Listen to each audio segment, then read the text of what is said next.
Well done. I'm just thinking now, perhaps I shouldn't be so flippant, but you said that while you were diving in the canals in Venice, that the thing had not been cleaned or touched since they built them, and there was loads of rubbish down there. Tell me you didn't come across a shopping trolley.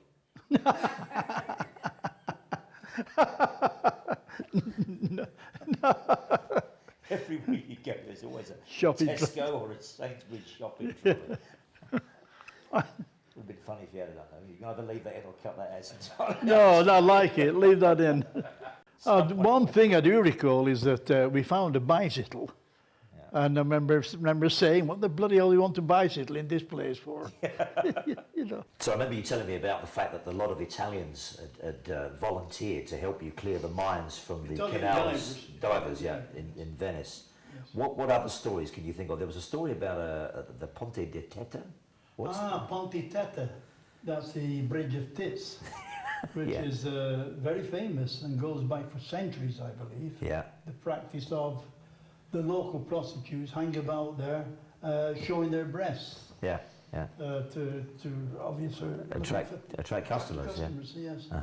And the Germans had put a mine underneath the Ponte Tetta, and this was reported to us, I presume, by the prostitutes. Yeah. 2 or 3 Italian lads went down and they did find it, and it was rendered safe. And watching from a considerable distance away, if a chance it blew up, were lines of prostitutes who clapped and cheered when it was declared that the mine was safe for them to go back around the area. And as one, they all flashed their breasts. Is that right? While they were clapping? Yeah. So they go back to work? Ceremonial, yes. Because they're expecting the 8th Army, which was very near by then, to come into the city with plenty of customers. Absolutely. Yeah. At the end of the war, 1945, you went back to England to get a bit of a surprise. You'd been awarded a medal, hadn't you? Which you didn't know about this, did you at all? No, I had no idea. No. I've been awarded the British Empire Medal, military. Can we have a look at the medals that you got there? Where's your British Empire Medal? That's the one there, isn't it? Yeah. Just hold that up so we can see that. Look at that. That's it on the end there, isn't it? Yes. And your name is inscribed around the edge there. Correct. And these other medals that you had, you got some more over there. These are all military medals, but they were campaign medals, weren't they? Yes.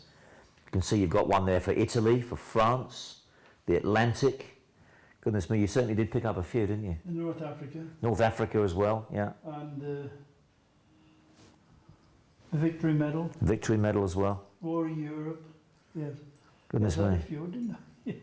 I take it you're very proud of these, aren't you? Indeed, I am, yes, of course. Now, the man also that you made very, very good friends with, you can just pop those down, the man you made very good friends with, who was originally one of your enemy in Gibraltar. This was your Italian friend, wasn't it? Valgo Giari, who now lives in Leghorn or Livorno. Still lives in Leghorn. I'm still in touch with him. Yeah.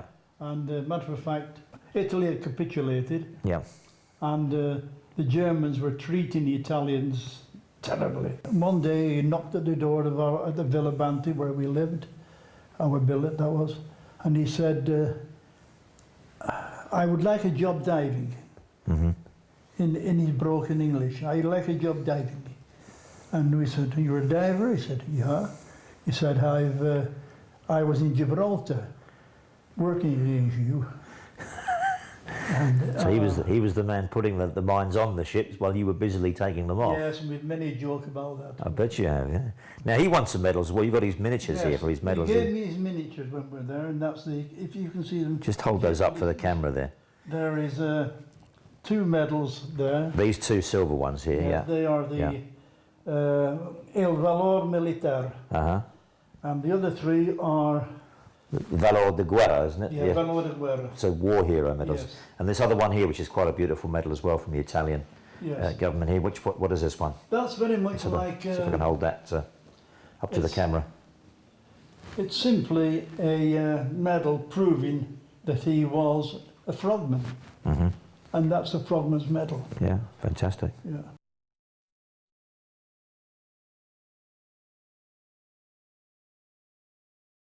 Now, when you were back in Gibraltar, demining all these ships, that obviously had the mines placed on their hulls. These were magnetic mines, weren't they? Placed on there by the Italians at the time.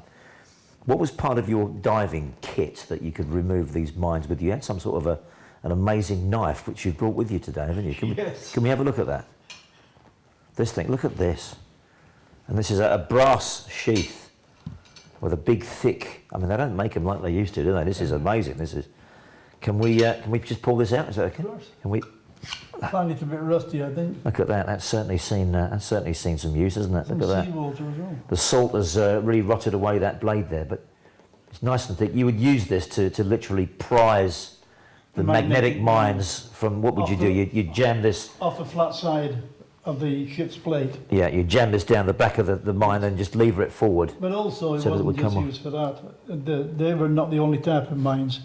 We also had a flotation mine, which was like a kiddie's swimming pool life belt.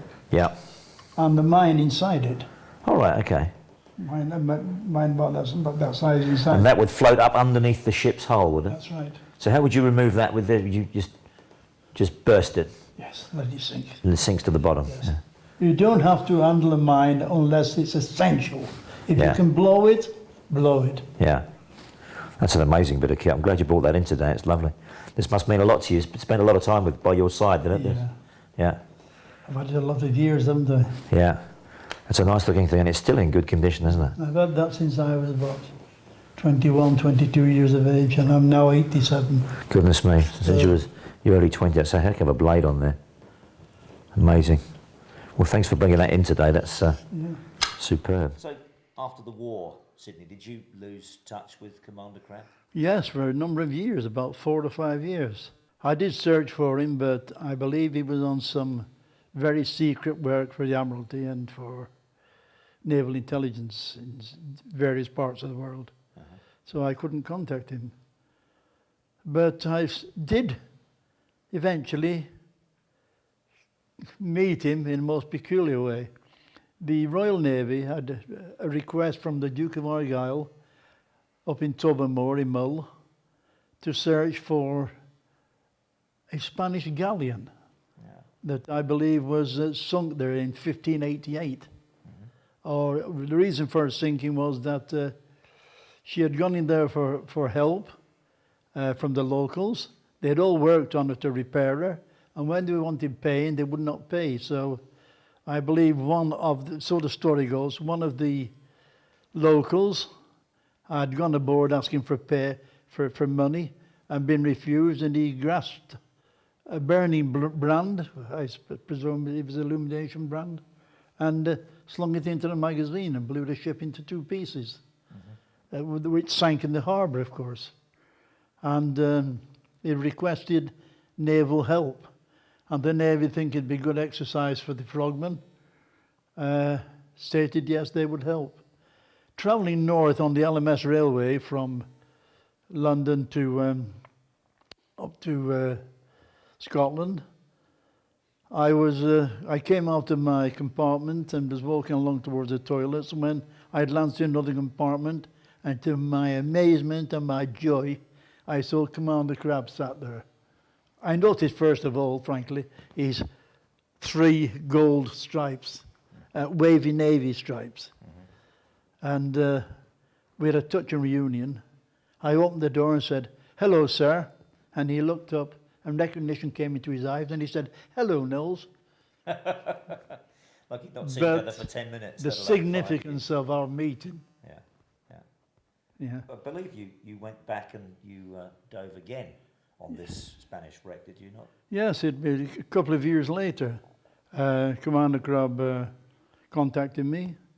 I then left the Navy and I bought myself a lorry, and I was doing runs down from Blackburn and paper mill in Blackburn, the Star paper mill, down to Fleet Street with great rolls of newsprint.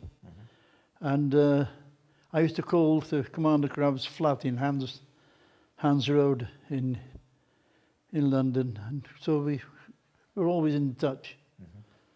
One day he said, "By the way, Knowles, I've just had you'll be interested in this." He said, "I'm sure you will." I've just had a message from the Duke of Argyll asking me if I can put a team of divers together and have another go at finding the galleon. And he is going to pay for everything, I presume. I said, are you in contact with any more of the divers? I still was in contact with a number of divers that are diving in the Navy, especially Terry Yetton, my buddy diver in Civvy Street. And we got together and did another dive, another number of weeks dive on it, still with no success at all. But I'll tell you what, I almost got killed. We were near to Skip Rock in the entrance where the McBain steamers come in.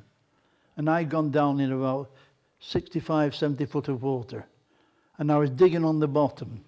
I'd made a pit at the bottom because I felt something hard and I thought it was timber. And I'm in this kind of pit, about 7 foot deep, digging away with an airlift that sucks all the stuff up, all the pebbles and dirt and everything. And suddenly I felt a nudge in my back, and before I knew what was happening, a great force was pushing me forward. And I was wearing, not frogman gear in them days, I was wearing the big steel helmet, the big copper helmet, big copper helmet, what is called standard gear, standard diving gear. And I was pinned to the floor with this rock on the top of me. Fortunately, we're on telephones, and I signaled to surface, help, help, I'm in trouble. And then just led there because I knew that immediately I would get some kind of assistance. 10 minutes later, the standby diver, Terry Yetton, the guy I was talking about, was alongside me shouting, helmet to helmet, pressed tight. We could hear each other speak, because in those days we didn't have underwater communications. Mm-hmm. And then Commander Crabb came down in his frog suit and his fins. I got a little bit of light I could see through that he was there. Took them about an hour to get me out. They're removing big stones and this great rock that was holding me down. And at the time I thought, at last, Knowles, it's got you. I thought my luck had gone, because I was in complete darkness, my face pushed into the mud at the bottom, and not knowing what was on my back. I realized that the pit had collapsed with me underneath it. But they did get me out, and as I say, I was down at about 70 odd feet for well over an hour. So I had a tremendous amount of stops, decompression to do going up. And to this day, Terry Yetton is now dead, but I still say thank you to him. It saved your life. For dragging me out, yeah. Mm-hmm. Yeah. So I got away with it again. Just after the war, I believe you were asked by the government to go and look at a problem that was occurring up in a place in Yorkshire, wasn't it? Fiddler's Ferry? Yes. What was that all about? Fiddler's Ferry on the A1 in Yorkshire. They were building a new power station there. Yeah. And whilst drilling for water, they lost a very valuable diamond-tipped drill. Mm-hmm. They were drilling through the rocks. And it had got jammed and the head had broken off. So the management had requested the government to give them a lift about this, and they got onto it and say, can you please supply a diver to take a look at it? So so our team were dispatched up to Fiddler's Ferry, and the situation when we arrived was that there was a 24-inch hole in the floor from which protruded a iron pipe about shin high, and from it was coming tremendous force of water. Considering it was 24-inch wide, it needed a lot of pressure to push water up to about chest high. Mm-hmm. Anyway, This wasn't clear water, this was brown, muddy water. Mud, yeah. Yeah, Yeah. Our CO that we went up with, our commanding officer, was Lieutenant Commander Jackie Warner. Great guy, by the way, great guy. And he casually said, "Okay, men, who goes first?" I looked around at my fellow divers, and no one made a move, so I thought, "Okay, I'll have a go." I said, "Me first, sir." And a bit reckless, I know, but Yeah. anyway, I tried to get into the hole in the very first place, impossibility because of the pressure of the water. With my gear on, my diving gear. So we had to do a bit of fiddling around with it. I had to put the breathing bag we lowered between my legs, and the bottle was hanging down my back, not across my back, down my back. So I was slim as possible, and I finally managed to get over the top and got down. No visibility at all, but it was no problem because I was going down this iron pipe. So I forced my way down this iron pipe. Feet first, of course, not head first, feet first. And suddenly found that there was nothing on the other side of me. The pipe had finished there. And I dropped down another few feet and found myself sitting and lying on the top of great boulders. The side of it was like, if you can imagine, you have a bottle and that's the neck, and then it opens out into the actual bottle. That's exactly what is lying down there. The sides had collapsed. It had gone into a cavern, and the sides had collapsed. And after only a few minutes messing around, I understood it was impossible to do anything with it. There were boulders there the size of this sofa. Yeah. And if it was underneath, well, it was underneath there and been impossible to get them out due to the pressure of water.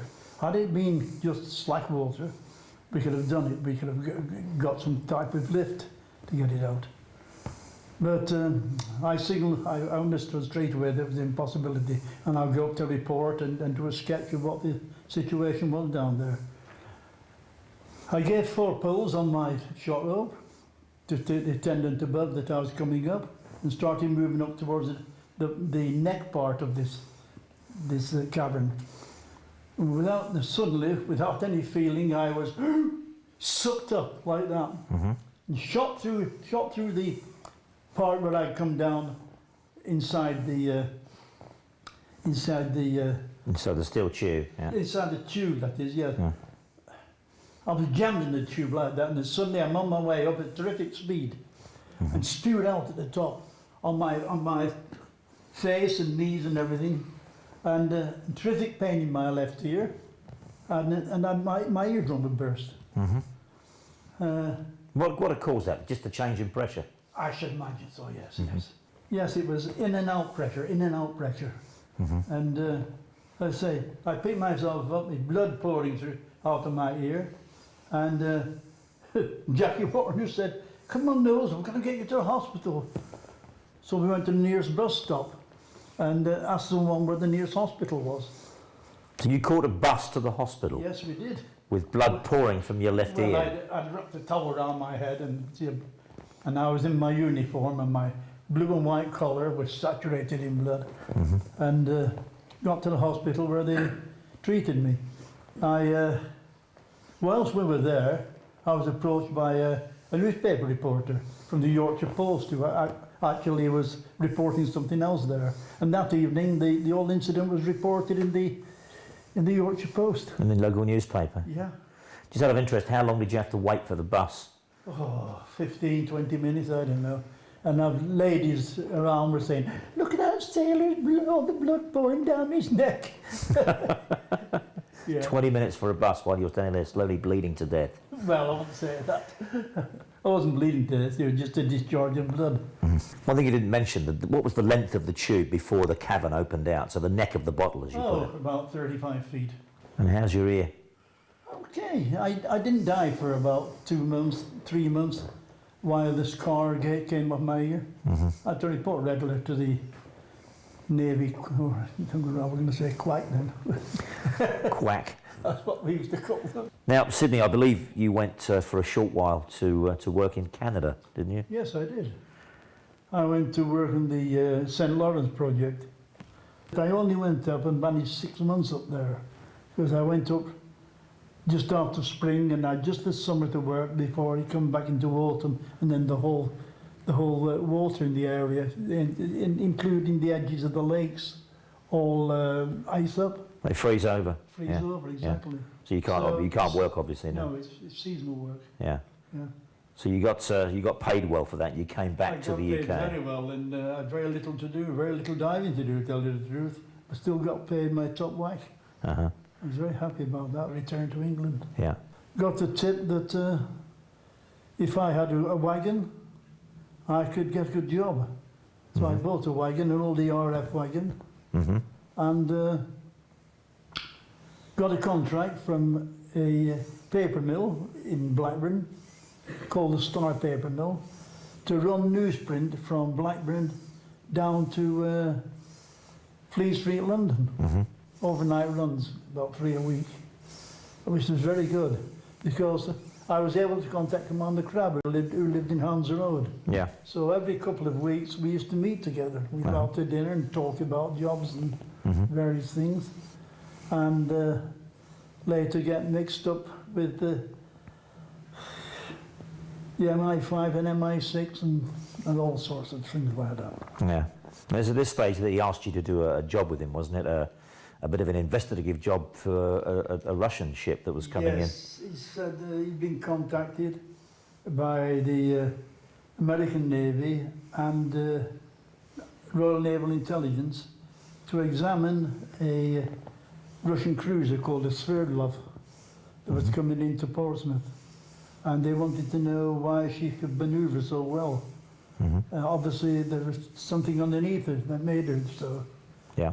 So together we went down to Portsmouth, and one night we swam across the dockyard area and examined her. She was lying alongside the railway jetty, and there were 2 or 3 destroyers also laid alongside her. We approached her very, very cautiously, of course, and Commander Crabb had got a great bunch of seaweed over his head, plus the fact we were wearing our Italian gear that we had saved from the war. Yeah. And that had artificial seaweed.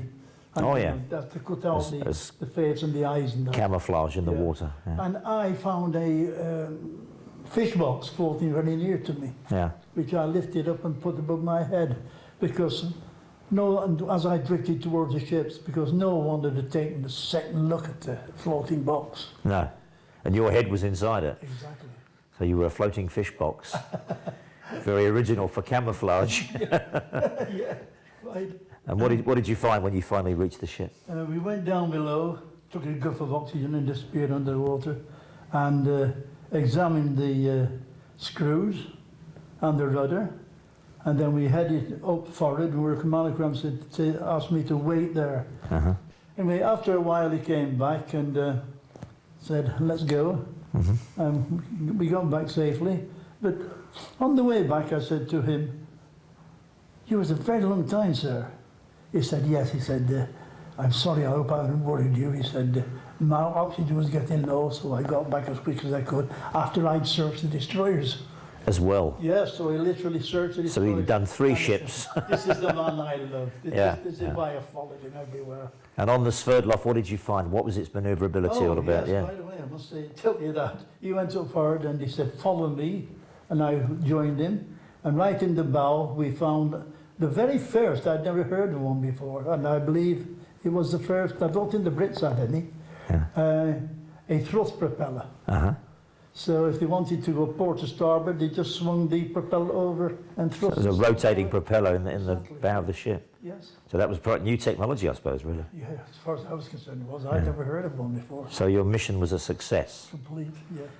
and you went back for a bit of a celebratory drink, No, I actually, believe. yeah, but first of all, we went back to where we'd got dressed, and that's where my wagon came in handy. Oh, you were in the back of the wagon. Yes, we were under the tarpaulin in the back of the wagon.